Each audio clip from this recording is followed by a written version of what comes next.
Hey guys, I'm Blossom. And I'm Dave. Welcome back to the Rude Customers Podcast. Welcome. Hey, Blossom. Do you know what today's topic and Rude Customers have in common? What? It ends with us. Oh my gosh. Yeah, if you haven't guessed, today we're talking about It Ends With Us. As Blake More the Lively... controversy, but Yeah. As Blake Lively, was she rude to her customers, the people that paid to see this film? Let's dive into it. There's a lot of nuance here. And by the way, I'm very proud of that joke that I spent about 3 minutes thinking of before the show. Oh, really? Very proud of that joke. I didn't realize you thought about it. Yeah, I was putting that together. Oh, As we were building, the brain was turning. all right. That's comedy, Good folks. for you, everyone. Give Dave his flowers. Damn right. Golf clap will do. So, full disclosure, haven't seen the movie yet. Probably going to change very soon. But what we're talking about goes far beyond the movie, because the movie is what the movie is. I'm sure it's fine, all that notwithstanding. But it's a controversial movie because it's a controversial subject. And where the controversy really lies is part of really all of the production company, aside from one person, an outlier group, the director, have been on board with marketing this movie, this film, in a some would call offensive manner because of the depiction or because of what the movie's about. It's about DV. That's right. Yeah, maybe we should just say it. Who cares? We're not monetized. Domestic That's right. violence. Domestic violence. The old DV, which is it's a big subject. And it's not like this is the first time that a movie in mainstream have touched these subjects or anything like that. But this is a big budget film for it. It was ambitious. Blake Lively, you got the Ryan Reynolds, I guess, production crew that came in late with it as well. They, just everything about it was bizarre. If you're new to this drama, most likely you're probably not if you're listening or watching this, but if you are new to this drama, long story short, It Ends With Us is a book that's written by Colleen Hoover, and it also has a sequel. Yeah. And it's about this... she tried to cash in as much as she could, boy. It's about this girl named Lily who basically... Give her full name. Lily Blossom. Ooh, a fly. Oh my God, these flies. Lily Blossom Bloom. Blossom Bloom? It's a gnat. Lily Blossom Bloom. Yeah, so Lily Blossom Bloom. And long story short, in the book... Because I was reading the book. After I watched the movie, she watched the movie a bunch of times, then read the book. Yeah. In the first book, they really dive into Lily's her home life when she was younger, and the domestic violence that she witnessed between her mom and her dad being the abuser. And then she finds herself in that same situation. Lily is young in the book. So that was another criticism, like Blake Lively. How young was she in the book? I think she was in her 20s, yeah. How old is she in the movie? Blake Lively? Yeah. She Late looks 30s? pretty old. Does she? It's not even that. I mean, just casting-wise. I'm not even going to talk about her acting or anything like that, because that's not what I'm talking about. I'm talking about just... No, because it changes the tone. Because when it's an older... Now, age does not always mean experience. But it's a little bit more... Maybe, I don't know. I don't think the book is necessarily a well-written piece of literature. So it isn't. It's not. I'm sorry. So, yeah. Go ahead. Colleen Hoover. I bought the book, and I had so I never read a book by this author. And so when I bought the book, I was like to Dave, was that to you? No, you didn't tell me. No, Nick told me it was bad, but you didn't tell me it was bad. Oh, no. I had said maybe... I don't know who it was. Oh, to Kathy. I had said Jace could probably write a better book. Oh, you may have said that to me too. Yeah. You may have said something like that. Jace is my 14-year-old, soon to be 15-year-old. I was about to say about to be 15, right? Yeah, 15-year-old brother. And the writing was just very something that you would think. I'm just going to use the proper literary term. It's remedial. it's remedial writing. She's not a good author. I've gone into her a little bit because I found interest in this story for a few different reasons, but I think she was surprised at the success of this. She was like, huh, what? It's so here's my thing. Everybody has got into this for a couple of different reasons. The marketing, there's a lot of But real quick, just to end up with what it's about. Long story short, Lily finds herself kind of repeating the same path that she witnessed her mom go through, but then decides that, you know, the abuse ends here, it ends with us. Becoming a parent changed her, showed her the pattern. She's like, I'm not going to let this happen to my child like my parents let happen to me. It's a pretty basic, but not bad, but good message. Solid. It's there. But I think where I don't have a problem with the marketing, plain and simple. I've heard and I've talked about it a lot. The way they marketed the movie, because it's a big budget mainstream film, I didn't have a problem with it. But because how poorly the book is written, and my biggest criticism, if you remember from the beginning, I can't say this woman's name without laughing. Lily Blossom Bloom. My name is Blossom. It is, which is awesome. But I can't, like, who the F would write a DV story, a domestic violence story that takes place in a friggin' flower shop with the protagonist named Lily Blossom Bloom? Tonally, it makes no sense. That's a Seinfeld episode. That's not a Lifetime movie. That's not I had such a problem with that because I feel tonally it makes no sense. It's just this weird to thing, be right? fair, though, I understand what you're saying. However, my name is Blossom, and I always tried to make sure that I did not want to open up a flower shop because you were smart. You know what I mean, though. But what if you were a blossom or named after plenty of flowers? I mean, I'm not gonna tell you my full name here, but my full name here pretty much is botanical. Is very like, oh, that's very, you know. So, because it kind of goes with Blossom as well. I know. And so I'm just saying, I growing up, that. I felt ways about, well, I can't really love flowers like this because then people are going to be like, you know. I totally get that. Okay. But, just saying. However, I think there's a difference between growing up that way and then writing a story about abuse when the name is laughably funny. That's why I've given a lot of pass to the way that they have promoted this movie, because it's disjointed. So why can't the promotion be? Now, where it gets interesting is Blake herself. Blake Lively is where things get actually interesting, because Blake is fairly darling. People tend to like Blake Lively. She's a swift buddy. You know, she's right now Ryan Reynolds is one of the most popular people on the planet, and she's married to him. But was she too big of a shill here? And why this has become a topic for us is because she does serve people. She has multiple businesses that revolve around selling things to people. So she has customers, clients, people that buy things from her. And some of the narrative is that she may have misled, deceived even, or just kind of inappropriately marketed.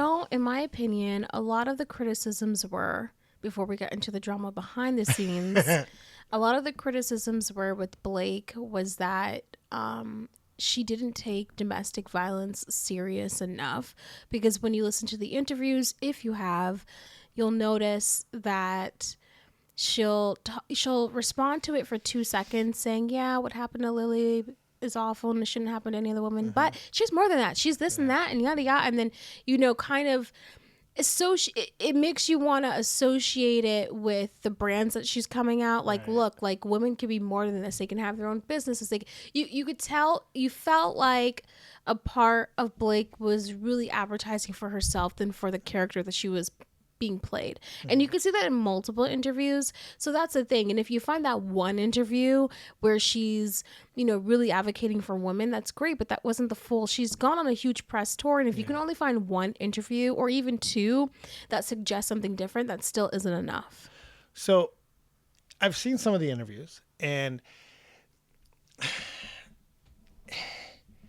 the movie and the book seem to have a distinct message about taking power back. It's about ending a cycle, becoming something more. So some of the times, not every time, but I would say on a few of those answers that she's given, I felt that she was answering in that context. And what I mean by that is she's not trying to make that character, which is her character she's portraying. If she feels this way, I can't argue with her. That's an actor thing. I'm going to give her the benefit. If she feels that those are not the defining characteristics of her because the ultimate end of the journey is her taking that power and control, so the domestic violence is now in her rear view, and because she's doing it for like a powerful reason like motherhood, I can kind of understand why, but she hasn't done it every time in an interview. I know she you has seen, come across. I could say this because even if you did watch the movie, you wouldn't have noticed this at all, but all the females would. The problem with that is that then she went ahead and wore these over-the-top Louis Vuitton's heels at a scene that was like, that's not Lily. And that was Blake Lively. That wasn't Lily. Like, when the hell is Lily the flower shop girl gonna put her feet into Louis at an event at a birthday party she got invited to, for a night? It just wasn't her character. That's not who Lily is. And so you start looking at But you didn't know that things. going into it the first time. Did you have a problem with it in the movie when you saw it before you read the book? I did. Because you didn't know her to not be a noticed the part of Louis. it. They framed in on it, and I said, come on. You know who No, my I mom know, is? but- No. I noticed. What I'm saying is, Yeah. no, what I'm saying is, I was like, how the hell does a girl from a flower shop decide she's just going to dress up in these Louis? Well, It's literally like, it's not out of place. I'm not going to ask a question because I don't want, because I'm going to see the movie. So I'm not going to ask a question. I'll circle back to this because I want to know the context of the party. Should we tell them? There's something we're not telling you. And you'll find out at the end of this episode, but Okay. this will be resolved tonight. Okay. Or, if you want to tell them, you can tell No, it's fine. them. You'll see at the end of the episode. The type of party it is matters to me. I know it doesn't matter what. Like, we have divide here Yes, because the type of party is a billionaire party. she can wear the Louis, in my opinion. Because then it becomes about trying to make sure you're not being shown up. And I know women do think that way. Like, I'm not going to go to this party in these friggin' JCPenney heels. I saw those Louis at your local pawn shop. Maybe one like Pawn Nation here in Connecticut. But you can find deals like that. But here's another issue with that. Okay. Blake then starts talking about in these interviews more about these clothing than the women of domestic violence, and starts throwing out names like Gigi Hadid. I wear my friend Gigi's clothes in this too, and I wore my clothes in this too. And she was like, I was really, and every single time she talked about this character, it was kind of like Blake trying to put Blake's touch on it, which actors It's fine. are supposed to do, but it felt you like have to do it it a was certain pulling away from, because there was a nice way for Lily Bloom to be wearing here. To me, how you dress Lily Bloom after reading the book is that you want to put her in expensive things that don't necessarily have logos on them, but that they are expensive if she was going to a party like this. So the argument to me is not, oh, she can't wear something expensive. The argument to me is that I would put Lily Bloom, like, I don't know, in a brand that, like, one of those dresses, $400 dresses that Rachel Bilson advertises all the time. Like, I would always. But more than likely, Louis threw her $1 million to. But that's not my. You know what I mean? That's not my. You're kind of making my point then. Well, no, I'm good with that though. I'm good with product You're placement. making my I don't have a point. problem with it. I don't have a problem with product placement. I don't have a problem with any of this. The goal of the film is to make money. I have a question here. Was she? There's different aspects of it. Was she rude to her customers? The first one is, was she rude? In representing was she selfish in representing this character more for the Blake Lively show than Lily Bloom? I have a different word I would use. I don't think she was necessarily rude. I do think she was a little inconsiderate. And those inconsiderate feelings. Yeah, a little. I don't know. Just a little. I'm not going to go more than a little. And the reason is because I'm very torn on how I feel when it comes to marketing of a movie. And I think that because it comes down to other people's feelings on what the project should be, most notably the director / co-star of the movie, which we've not talked about yet, but he's very important to all this because he is kind of the key figure in all of this, Justin why the divide Baldoni. has happened. Justin Baldoni. Yeah, I can't go more than a little. I can't go a lot. I can go a little because she found a perfect storm and took her opportunity. You know, the fact it became very clear that Deadpool was going to do the money that it was going to do. It became very clear. She saw that she was going to have this opportunity to piggyback this movie. And then Ryan becomes a little bit part of the production, even rewriting a scene earlier, which I can't wait to see because I feel it's probably the most important thing that he should have done in the movie. He did. He took a little bit of air out of that name, which was so important. So I got to see this flick because I think now I didn't think it was going to change. He's biased towards all I've heard about is Ryan Reynolds for Deadpool weeks. and Wolverine for life, fools. For I was on that weeks. thing, yes, and you will for a long time because now he's Marvel Jesus. Okay, can you move on? Yes. Okay. Well, stop. You're the one who cut me off. Because I cannot. I was not even doing a thing. You cut me off, and she made it about Ryan, not me. Not me. That was all you, Pikachu.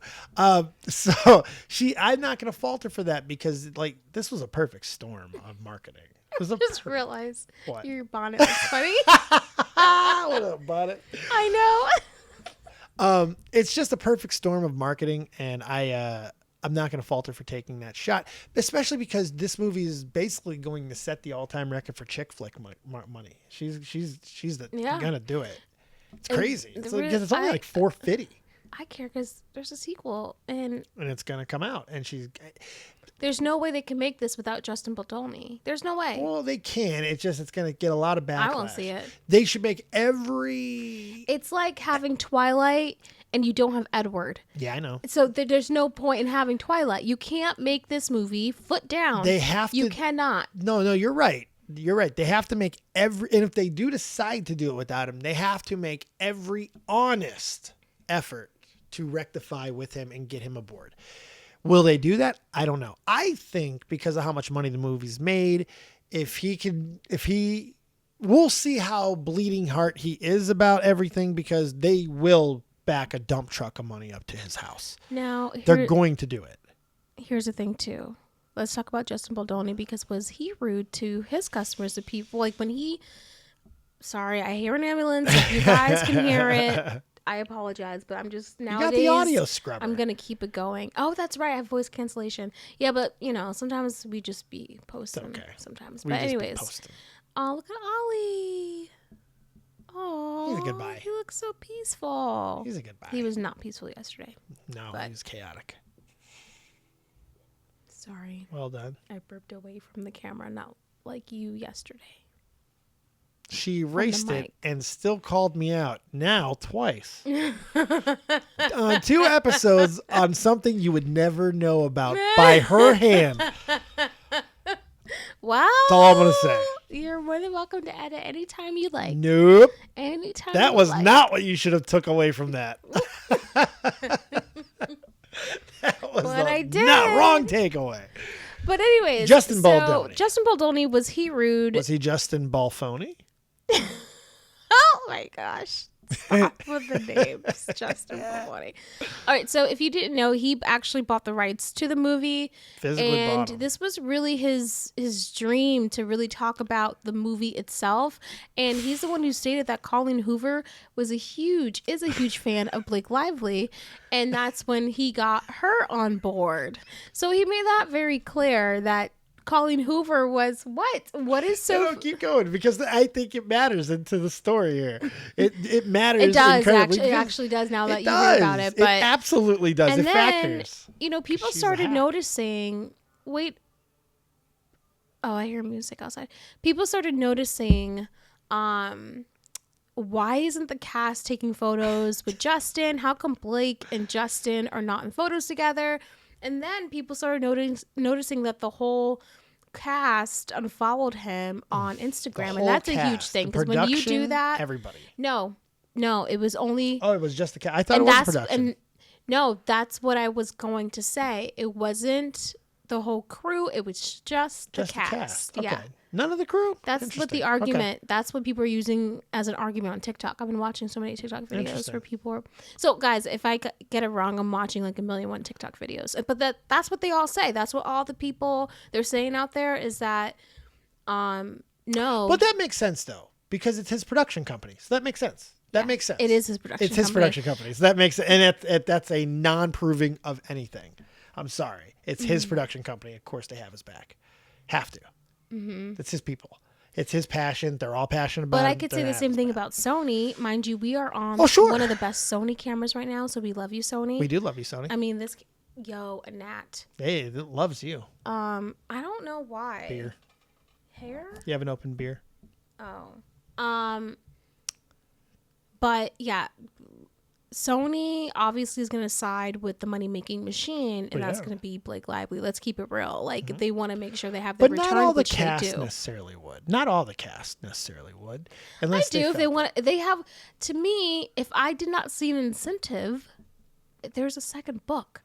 Well, no, I get all that, but there was no guarantee this movie was going to do as well as it did. I mean, this movie did surprise, especially because it came out the second week of Deadpool. It had to go up against Deadpool, and it beat Deadpool in Deadpool's second week. That's crazy. No one had that. It more than doubled its expectations on opening weekend. I mean, it surprised everybody. So I don't know if they would have had a vested interest to not stand up for what they believe is right.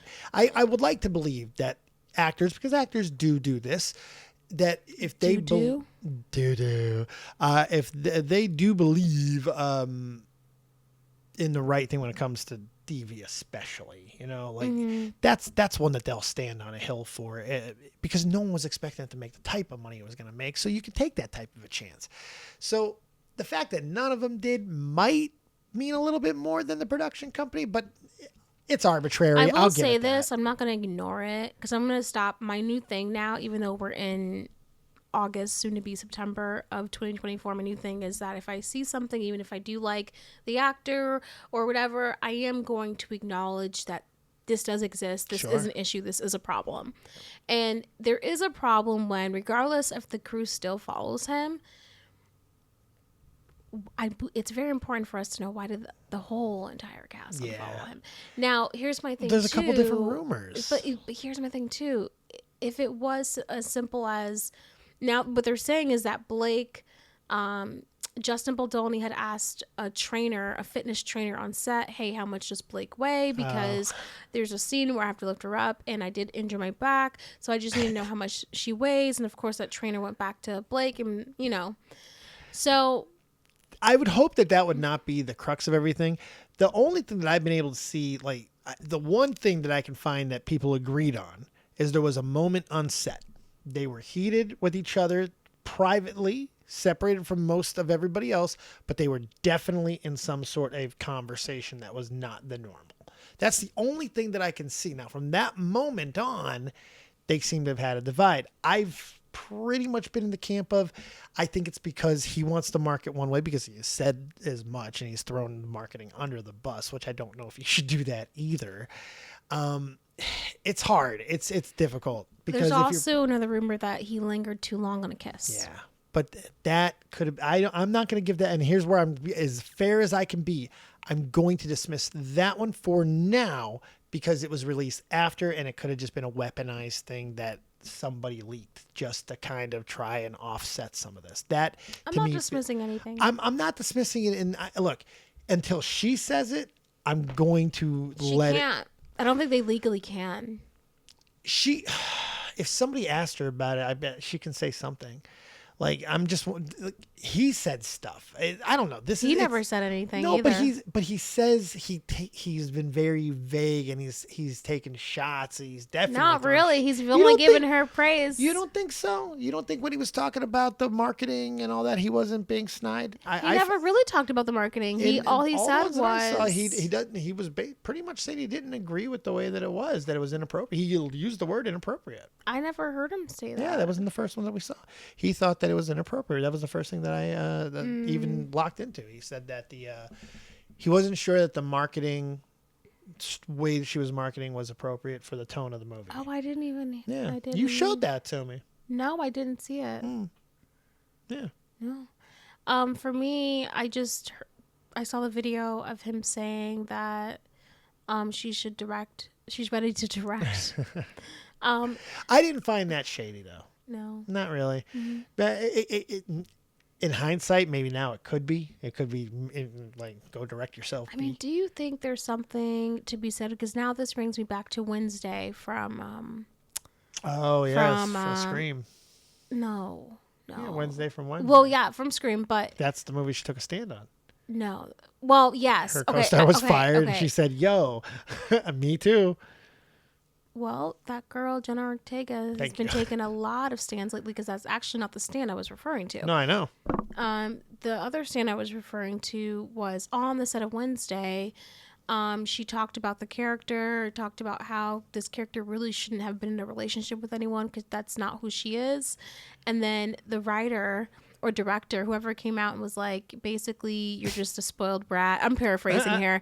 And that if you have a problem, you dress with us. And you know what I mean? And now, because she spoke up, who do you think who is now a producer for season 2 on this show? So, you know, it's funny because you never know. You don't want to speak out of turn, but you also want to state your opinion, but you don't want to also be diminished by a man telling you what you can and can't say or can't do. But it's weird because in this situation, the reason why I feel sorry for both people, but I would have to say I do feel sorry for Justin only because you have Blake Lively, who's a billionaire, and even though he brought the rights, and this is his production company, and here you have this billionaire. Horrible script. Oh my God. Anyways. Then you have this billionaire coming in and saying, no, this is how I'm going to do it. And then she hires her own editor. And then there is like, such a skew to it's a little bit too much. You know what I mean? Here's the spin version of that. Mm-hmm. He bought the rights to a horribly script that's ridiculous and tonally deaf. Blake signs on for the project for whatever reasons, gets involved, starts doing it, realizes some of those things. Ryan probably comes on sets, notice the exact same things. They start investing more into the project, start realizing they can actually make this if they can do a couple of things. If they can change a few things and fix a couple things they feel is a little tonally off, because in their minds, I think they start seeing they're going to rescue this movie. Because I think I am not a bleeding heart guy, but I have sympathy and empathy, and I'm a caring dude. I'm a pretty emotional fucking guy. Freaking guy. Dang it. I had my first F-bomb in a while. F-bomb in a while. I'm a pretty emotional guy. But I think, in my opinion, I believe Justin Baldoni might have gone a little too far down that narrative pathway for such a weak script. That's just my opinion. And he's also way too attractive for me to. It feels too bad for him. So he's punchably handsome. It's like, shut up. But he's like, he's like starting to remind me of Bono. It's like, okay, the starving children. Now make the music. Are we discriminating against handsome people now? Well, Bono's not handsome, but Baldoni is. So do you think he was rude to his customers? I think he was also inconsiderate. I think they both had some selfishness going on. Now, his selfishness might have been a little agree more, with that. Yeah, his selfishness might be a little more righteous because it's kind of, oh my God. He's rolling over Ollie. Stretching. His inconsideration stems from a little more righteousness, I think. Maybe some might say too much, but regardless, it comes from a better place than marketing. So I think you can kind of empathize with him a little bit more there, because we know Blake's not coming from a point of empathy. She's coming from a point of money, which if you don't like that, you don't like it. I don't have a problem with it. All I feel from watching this movie now 3 times, I love the movie. Okay, so you can argue, everyone did their jobs. I loved it. I saw it 3 times, but about to say it again. I feel that you can tell that this wasn't the first priority for her. And that's how I feel. And when I'm watching this movie, and I feel like anytime an actor wants you to get out to watch their movie, I need to personally feel like this movie is their first priority. And so you can argue even with Deadpool, how they did the Heineken brand. I mean, Blake tried to do the same thing, but the difference here is that what's his face? Ryan Reynolds, they incorporated what the movie was about. They used the movie to promote this stuff. They used, but it wasn't about domestic violence, obviously. No, but they certainly made sure that they took aspects of the movie that they knew the viewers would love, and they incorporated into that Heineken brand. I didn't even really like Deadpool, and I remember they had a Heineken brand. You know what I mean? So that's what I mean about Blake. It just felt like if you were going to have, because I thought it was cute to have people line up at the premiere and spray their hair with her dry shampoo brand. But it's a little tacky. But I would have been okay with it if she said, you know, for this month, a lot of the proceeds are going to go to women of domestic violence. I would have been okay. And now people, when they think of dry shampoo of Blake, now they think of, okay, this is also helping women in domestic violence. I would have, or it would have been smart to do that. Or she at least talk about more about women in domestic violence. Give them a little card with it as well, like something. I got to be honest with you. I'm kind of surprised they didn't, just because they're usually smart in this. You got to remember, it's easy to forget. Like, Ryan Reynolds is not just like rich anymore. Ryan Reynolds and Blake Lively, that family, that production, that team, they're like billionaires, like multi-over billionaires now. We get it. Different level of money, different level of thought. But they don't seem that way because they seem fairly grounded for as much as you can for who they are. But it's a tough one. I can understand a lot of the different sides to it, but for me, I'm never going to say, don't make this money, because at the end of the day, there are avenues for movies that are supposed to have that type of message, point, and tone. It's called Lifetime.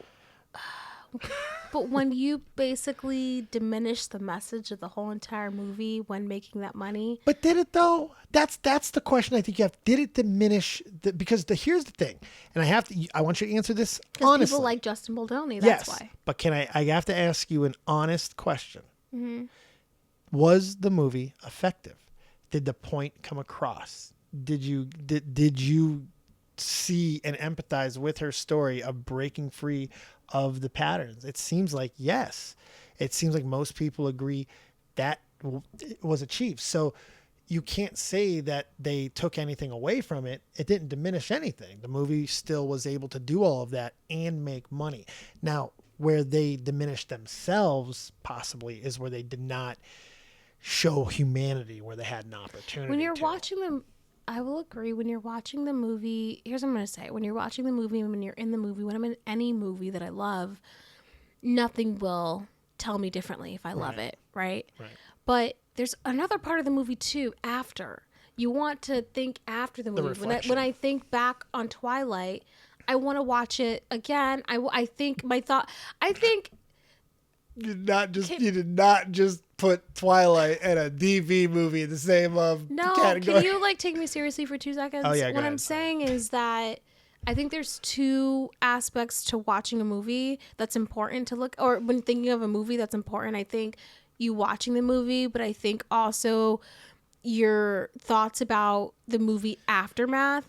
And so I'm always going to have the aftermath of thinking about it ends with us of all of this. We're talking about it right now. But when I'm in the movie, that's great. But I'm like, I feel like it's important too to talk about how we feel afterwards, you know? But the thing is, I haven't even seen the movie yet, and we have. We have talked in all these conversations. And it makes me sad. But we've talked more about the points of DV and stuff through these conversations though.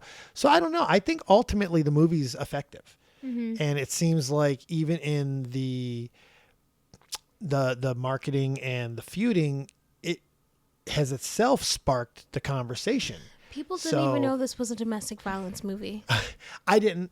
I can be honest about that. When I went to the theater, and because they had that big cardboard display in the movie theater for a good 3 weeks before the movie was out, and I was like, "What is this, a fantasy thing?" It looked, because it's just flowery and all this stuff. It didn't look. I did not think we were going to be getting into some of the stuff that this movie gets into from that. Right. And maybe that is a little bit of a mislead, but movies do that. Yes, I've gone to many movies where I've been a little surprised at the tone change or something of that nature. I as think long this as it makes should sense. have been more of a 50 Shades crowd. When I mean 50 Shades crowd, I don't mean, obviously, we're not talking about like 50 Shades behavior, but what I'm saying is they should have advertised it more for rated R-ness. Yeah. They should have. I felt like that audience. Though.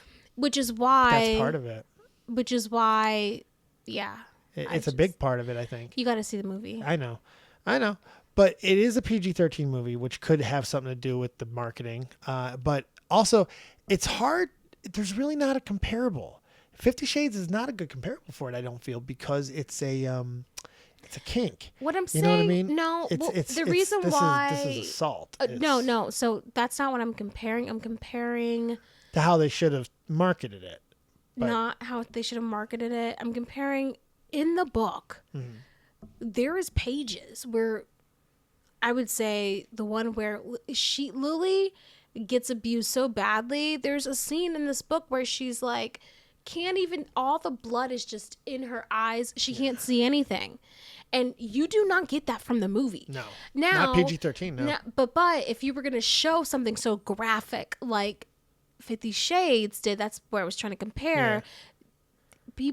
I think it really needed to traumatize you a bit. Well, one's more palatable than the other. I think it's easier to do a sexual act when it's in a consensual environment, which was the whole point of the movie and the books. It's easier to market that. It's easier to film it. It's easier to do all of those things than it is when it's, and that comes to the failing of the ultimate writing of it. It really does, because you can't speak to the tone of it without going back to the tone of it. We're still talking about Lily Blossom Bloom.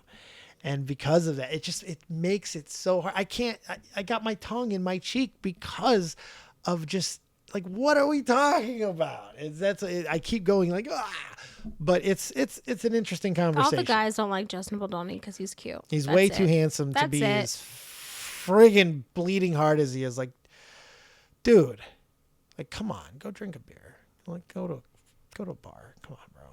Like, come on. Ollie's rolling over now. He is, and we've got to start rolling over because we have plans. Yes, we have plans. You know where we have plans to go and do? You want to tell them? Yes. All right. We are going to watch It Ends With Us so Dave can see. So the second part of this video will be, a short part of this video will be him reflecting on the movie after he goes see it. So this will be my fourth time now seeing the movie.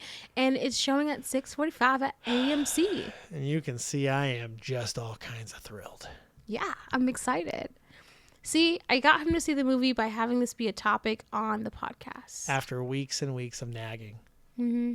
And he forced me to see Deadpool and sit next to someone on top of that. Okay, I did not force you. We prepped for Deadpool. We watched the entire X-Men run. We watched everything to prep for this movie. So, no.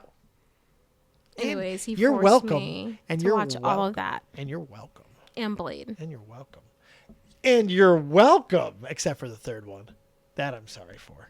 But he's back now. Oh, they're screwing over the... Did you hear about this? Real quick, we're going to get out of here. I don't care. No, they were making a new Blade movie, and they had this new young kid who was going to do it. They're screwing him out of it. They're screwing him out of the role, and Wesley Snipes is going to be reimplanted. It's like... Anyways, let's go watch this movie. All right. So you guys can get a reaction. Yes. Yeah. So don't do an outro. Yeah, we're not going to do an outro. No, we'll be back in the next clip now.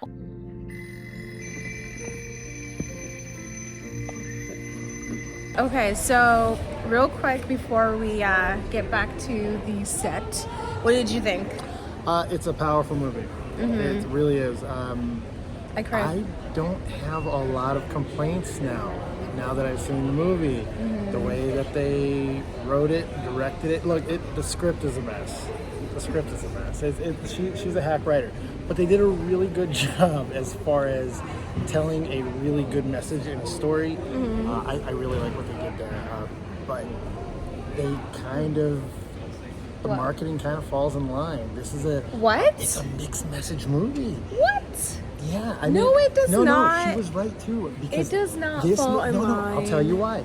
Because she said something specific. You remember you were complaining that she was saying things like, she's more than her abuse. Yeah. Her abuse is such a minute part of the story. It is about everything else other than the abuse. That's why they showed it in the flashbacks. And oh wait, I didn't just fall down the stairs, because she was discovering her own strength. Alright, I actually really like the story of Lily. Okay. I wasn't expecting that. All right. Well, there Lily you have Blossom it. Bloom. And we're back. We're back. We went to the movie. Yes. We went and saw It Ends With Us. The movie that I actually could have seen when it first came out. First off, had you not sold it in the worst way in the history of selling a movie, I would have saw this with you. I didn't day want one. you to ruin it for me. And then after a few times, She wakes up, she goes, I'm going to go see a movie, but I don't want you to go see it because you're probably going to ruin it for me and you won't like it. I'm like, don't sound like that. oh, okay. Sounds good. Then I spin it, right? I'm like, well, let's have a nice day together. It's great. You'll go to a movie. I'll go to a movie. We'll have a fantastic night. Okay. And then you know what I heard the rest of the time before we got to the movie? You're really not going to go with me to that movie? No. No, I'm not. Up until I passed her theater to go to my theater, she was convinced I was going to go to that movie. I know it. You No, thought I I was going to go wasn't. watch that movie with you at the last second? No, but that's when I realized that I was like, I bet you if we ever make it, we're probably not going to do much like 10 years from now with each other. If you could already break not going to the movies with me. Do you hear how psychotic that is? You What? did not want me to go. So Okay, but after you knew that I did want you to go, keep in mind I had an extra seat because I didn't want to sit next to anybody. that I bought her So- because I know that she likes to have an extra seat. I'm just saying. I'm just saying. I went. You know what? It's not like I had a great time. I went and saw Borderlands. I didn't even go see Deadpool again. I made bad choices that day. However, I would have seen it with you day one. And Okay. all that being said, I actually enjoyed the movie. I enjoyed the story. I enjoyed the message. The movie's a little bit of a mess.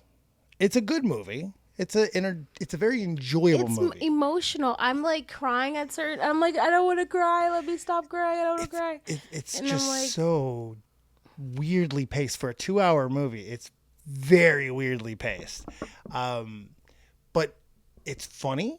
It's smart. It does not play like an abuse story at all. First hour and change, it's just a standard love story. Yeah, and so that's what was so Standard. hard about this, because I know Justin Baldoni. Let's go back to the whole rude customer thing. I know that Justin Baldoni, he never wanted, from watching his interview, he never wanted people to come out of that movie thinking, no, you should go back to Oh no, that would never be a thought. right. Yeah, ever. But sometimes it's kind of like you had some people say, "Oh, but he said that he would try." No, they drove that home. They drove it home. They drove home the whole point of this movie. That's why I enjoy it. All my criticism notwithstanding about it not being like a really solid movie or the script being sloppy or whatever, I enjoyed it. And I'm going to tell you why.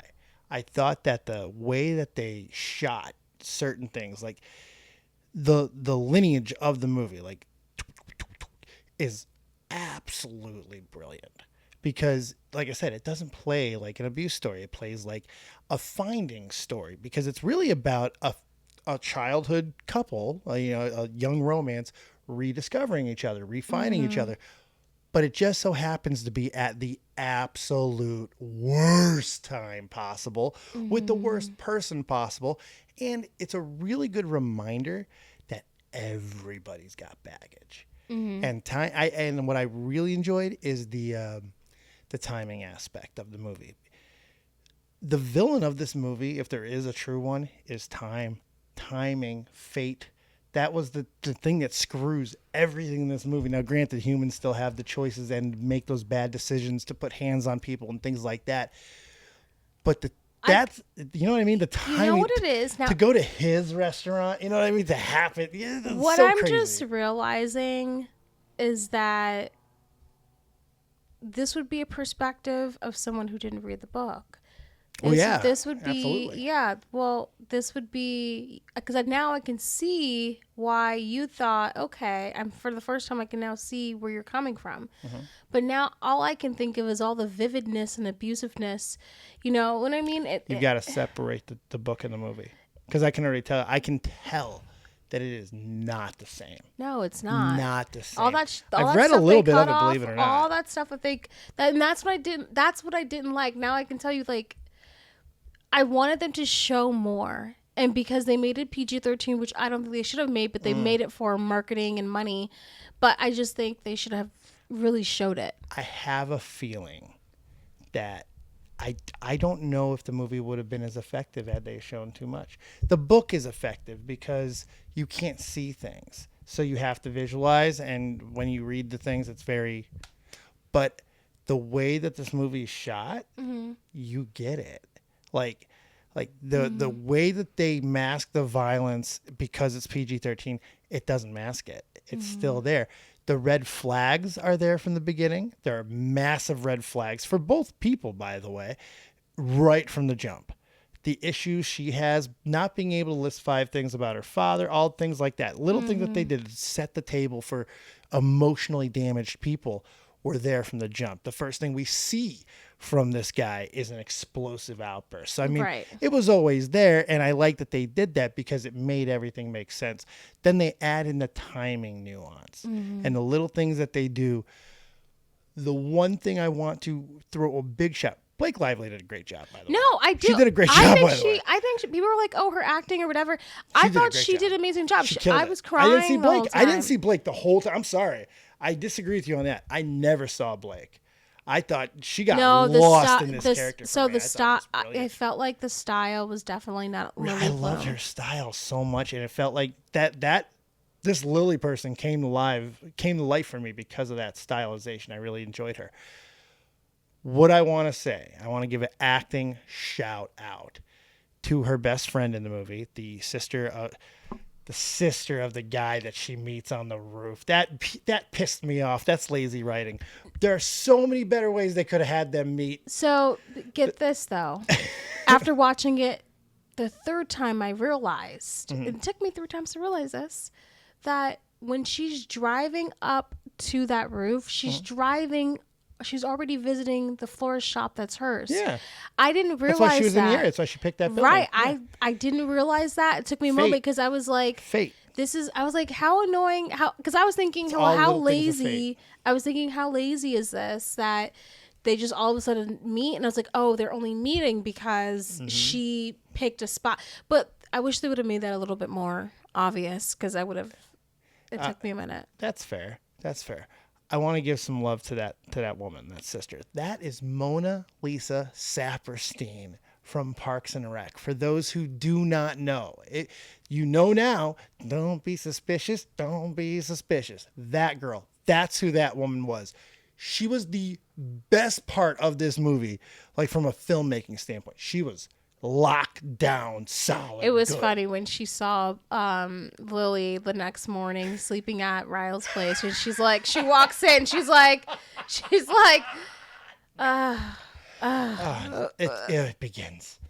She was so great. She was fantastic, and she was the best friend. Like, I don't know if stories like this actually happen like this way, but I will say I wish they did. Like, as far as the friendship, the loyalty for her, I love that line that she said to her, as the sister of my brother, I want you to forgive him. That's what Bianca told me. But as your best friend, if you go back to him, I'll never speak to you again. That was real. That happens. That was awesome. That's what Bianca. Oh, really? She's in real life. Bianca told me my sister, she was like, "Oh, the movie was okay." Oh, And then no. So Bianca, my sister, told me, "Oh, the movie was okay," because she doesn't get emotional and stuff. But she was like, "My favorite line was when the sister was like, what you said, yeah." So I was like, "Really? That was your favorite line?" She was That's like, a powerful line, especially because you That's could her tell they were brother. very close, and share that story about the other brother and everything. And I didn't Beautiful. realize. So the whole entire time, I thought he actually did work on a patient. He might have. I think don't think I think so. they leave that a little The ambiguity. 6-year-old. No, I know. To be exact, I know. I don't but think he was so. the 6-year-old. Right, Yeah. right, But right. the 6-year-old died in this case. So I think he really did work on him. I think that was bringing out his trauma, because he knows that brother is going to have to deal with what he dealt with. So that's why he was so Oh, explosive. so that was probably real. That's why. Yeah, I think so. I think it's once again, it's another part of that movie where they just, here I said we weren't going to do a review.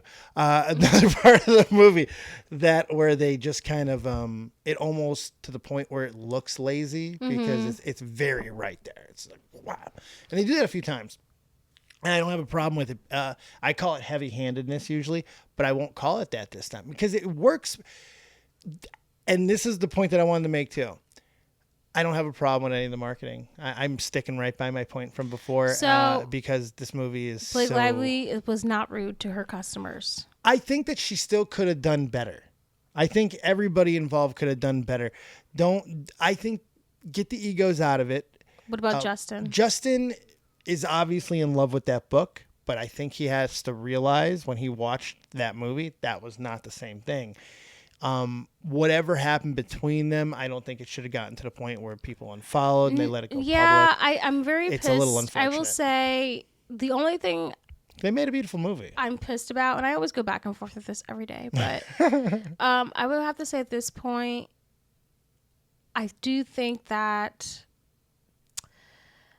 I wasn't a huge fan of the marketing. I do feel but I'm okay if she uses the hair product to sell, because people were in line waiting for Blake Lively to spray their hair. She was a sell.